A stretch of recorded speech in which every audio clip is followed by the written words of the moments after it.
সুপ্রভাত। আপনারা সবাই কেমন আছেন? আশা করি আপনারা সবাই অনেক অনেক অনেক ভালো আছেন। আমি তনুশ্রী কলকাতা থেকে আপনাদের মাঝে উপস্থিত হয়ে গেছি নতুন একটি ব্লগ ভিডিও নিয়ে। এটা কি বলুন তো, গঙ্গার ঘাট, কলকাতার গঙ্গার ঘাট। আর গঙ্গার ঘাটে, এটা কোথাকার গঙ্গার ঘাট বলুন তো? 2 পয়সার গঙ্গার ঘাট, মানে যেখানে 2 পয়সা দিয়ে আগে সবাই যাতায়াত করতো, এখনও সেই নামেই রয়েছে। তবে কোথায় আছে বলুন তো এই গঙ্গার ঘাটটি? যারা কলকাতা থেকে আছেন অবশ্যই জানাবেন যে এই গঙ্গার ঘাটটি কোথায় অবস্থিত। 2 পয়সার, আশা করি সবাই দেখেই বুঝতে পারছেন কি সুন্দর মনোরম পরিবেশ। অ্যাকচুয়ালি আমি গেছিলাম একটু কাজে, কিন্তু আমার মনে হলো একটু ভিডিও ক্যাপচার করে নিই। আমি কোনো দিনই যাইনি, প্রথম। আমি এত বছর আছি, আমি বুড়ি হয়ে গেলাম, তবু আমি এই প্রথম এই 2 পয়সার খেয়াঘাটে পৌঁছলাম কলকাতায় থেকেও। তো খুব ভালো লেগেছে আমার গিয়ে। দেখুন ব্রিজটা অনেক পুরনো তো, আর সেই সাথে যাওয়ার পথে দেখলাম একজন কাকু বড় বড় কালো জাম নিয়ে বসছে। দেখে তো আমি লোভ সামলাতে পারছিলাম না, কিন্তু কি করব, অগত্যা তো এখন আমার বেরোতে হচ্ছে, তাই কিনতে পারবো না, তাই আমি ভিডিও ক্যাপচার করে নিলাম। কমসে কম দুধের সাথে তো ঘোলে মেটাই। কিন্তু দেখুন সবাই এই রৌদ্রের তাপের যা প্রভাব, তাতে সবাই গঙ্গায় স্নান করছে। এখন যদিও ভাটার টাইম, জোয়ারের টাইম নয়। জোয়ারের টাইমে তো বান আসার সম্ভাবনা থাকে, কিন্তু এই সময়টা বান আসার সম্ভাবনা থাকে না। তো এই সবাই গঙ্গায় স্নান করছে, আর ওই দূর থেকে আসছে একটি ডিঙি নৌকা। দেখে যে কি ভালো লাগছিল আমার।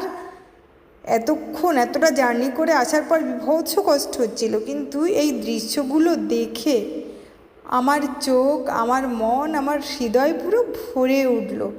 আর সেই ছোট্টবেলায় পুকুরে স্নান করার যে মুহূর্তগুলো, সেগুলো মনের মধ্যে আবার উঁকি মারতে লাগলো। অগত্যা আমাদের যে বোট টাইপের, আমি জানি না, লঞ্চ টাইপের হয় হয়তো, ওকে কী বলে, ফেরি, সরি ফেরি। তো ওই ফেরিতে উঠলাম, এসে গেছে আমাদের ফেরি। তো অবশেষে ফেরিতে উঠছি, দেখুন সবাই উঠছে, কি মজা তাই না? অনেক দিন পর এরকম নৌকোয় ওঠা হয় না, প্রায় 5-6 বছর। তো অনেক দিন পর নৌকোয় বসে খুব ভালো লাগলো। এটা নৌকো নয়, এটাকে ফেরি বলে। বসে গঙ্গার চারিদিকটা আমি দেখছি আর ভাবছি, আর বিভৎস রোদ্দুর, যে এত গরমের মধ্যে থেকেও মনের মধ্যে যে তৃপ্তি, সেটা আমি বলে বোঝাতে পারবো না। আর সেই ফাঁকে একটু ভিডিও শ্যুট, ফটোশ্যুট, কারণ এগুলো আপনাদের মাঝে তুলে ধরতে হবে, যে না হলে জানবেন কি করে আমাদের কলকাতার মধ্যে এত সুন্দর একটি গঙ্গার ঘাট আছে। আর তারপর বাড়ি ফেরার পালা। অগত্যা কি উবের বা র্যাপিডো, কিছুই করার থাকে না।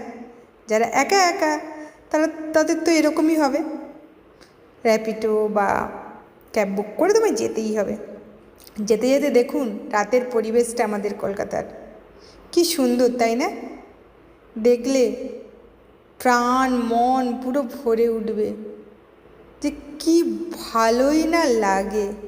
হ্যাঁ, এটাই আমার কলকাতা, আমাদের কলকাতা। আর এনজয় করতে থাকুন। যারা কলকাতা আসতে চান অবশ্যই আসুন, থাকুন, ঘুরুন আর এনজয় করুন। আর ভীষণ ভীষণ ঐতিহ্যপূর্ণ অনেক অনেক জায়গা আছে দর্শনীয়, আপনারা আসতে পারেন। আমার সোনার শহরে, আমার ভালোবাসার শহরে, আমার ভালো লাগার শহরে। আমার শহর কেমন লাগলো আপনাদের অবশ্যই কিন্তু কমেন্ট বক্সে জানাবেন। আর আমি ততক্ষণে এই গরমে হাওয়া খেতে খেতে এগিয়ে চলেছি, আর ভাবছি উফ, এটা যদি আমার হতো বাইকটা, মানে আমি চালাতে পারতাম আর কি, মানে আমি সাইকেলও চালাতে পারি না, তবুও আমার এরকম মনোভাব মাঝে মধ্যে মনে হয় ডানা মেলে উড়ে চলি কোথাও না কোথাও। কিন্তু কি ভালো লাগছে, রাতের শহরটা সম্পূর্ণ আলাদা লাগে। দিনের শহর অতটাও ভালো লাগে না যতটা রাতের শহর লাগে। মানে রাতে চারিদিকে লাইট, গাছ, সুন্দর মনোরম পরিবেশ। যতই জ্যাম হোক না কেন কষ্টটা আর কষ্ট মনে হয় না, কিন্তু দিনের বেলা ভালো লাগে, কিন্তু ওই যে জ্যামে পড়লে রৌদ্রের তাপ আপনার গায়ে এসে লাগবে, আপনার তখন কষ্ট হবে। কিন্তু রাতের বেলায় মৃদুমন্দ বাতাস ভালোই লাগে, খারাপ লাগে না। আর আমাদের রোডটা দেখুন কি সুন্দর, তাই না? চারিদিকে সুন্দর করে গাছ দিয়ে সাজানো। এখন তো ঢেলে সাজানো হচ্ছে আমার কলকাতাকে, কি তাই তো? আপনাদের কলকাতাকে। আর তারপর বাড়ি ফিরতে ফিরতে আমার মনে মনে ভাবছি আমি কী করব, কী করব আর কী করব না। এই ভাবতে ভাবতে মন খারাপ নিয়ে, এক রাশ মন খারাপ নিয়ে, শুধু মন খারাপ নয়, এক রাশ মন খারাপ নিয়ে আমি বাড়ি ফিরছি। কেমন লাগলো আমার 2 পয়সার খেয়াঘাট অবশ্যই জানাবেন। আর কোথায় অবস্থিত আমাদের কলকাতায় 2 পয়সার খেয়াঘাট জানাতে ভুলবেন না কিন্তু। আজকের মতো তাহলে আসছি, দেখা হচ্ছে নেক্সট ব্লগে। আজকের মতো টাটা। সবাই ভালো থাকবেন, সুস্থ থাকবেন, নিজেদের খেয়াল রাখবেন।